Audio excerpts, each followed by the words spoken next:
voice in the building that said, so hit the panic button. Charlie broke, camponeros, so wishing there's something. We specialize. Wild plains, badass cowboys, hot girls, a subtitle that reminds me of Exodus.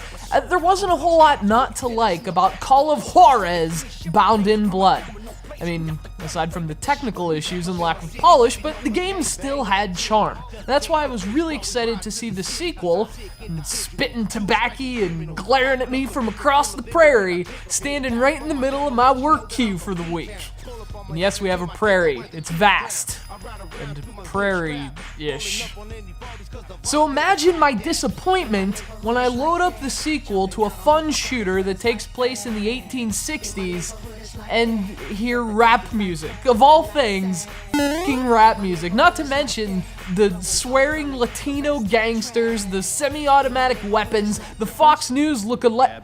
Oh, come on, not rap music and Fox News. Are you serious, bro? Violence. This is Call of Juarez, the cartel.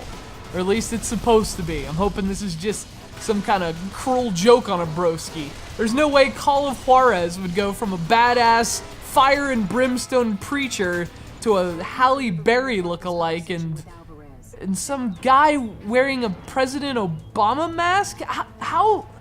What?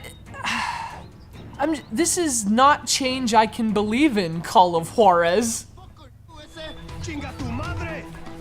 Of course, it's about more than just the superficial change in setting. It's almost like someone said, hey, let's make a game that's kind of like Call of Juarez, only without any of the same feel or character, and only we'll call it Call of Juarez anyway. It's not like Call of Juarez is some incredible series to begin with, so to water it down, I mean, that is an immensely unadvisable decision, but unfortunately, it's already been made.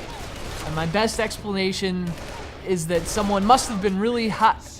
Okay, so this, now it's starting to come together. So here's what the cartel does. It takes everything that was good about Bound in Blood away, it makes its flaws even worse, and it replaces the characters that were actually likable with characters out of some generic CBS crime drama. Mexican drug cartels are doing what Mexican drug cartels do, and it's up to 3 wildly different law enforcement officials to stop them. Well, Ben comes closest to what you'd expect from Call of Juarez, only he's completely unlikable and kind of a douche. Similarly unlikable are the game's mechanics. Unlikable in the sense that they're so boring, you'll want to go to war against video game cartels just to keep this crap off the streets. The mechanics are solid, but the levels are so repetitive and dull. It's like this stuff happens, but absolutely nothing happens. You walk to dots, you get swarmed by enemies, you repeat the process until the end of the level.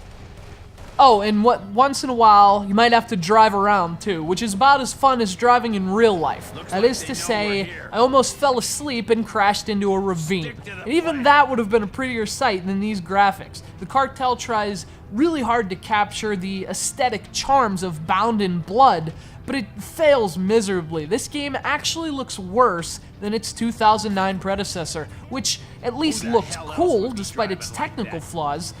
I can't even comprehend that I'm actually standing in a field of pot.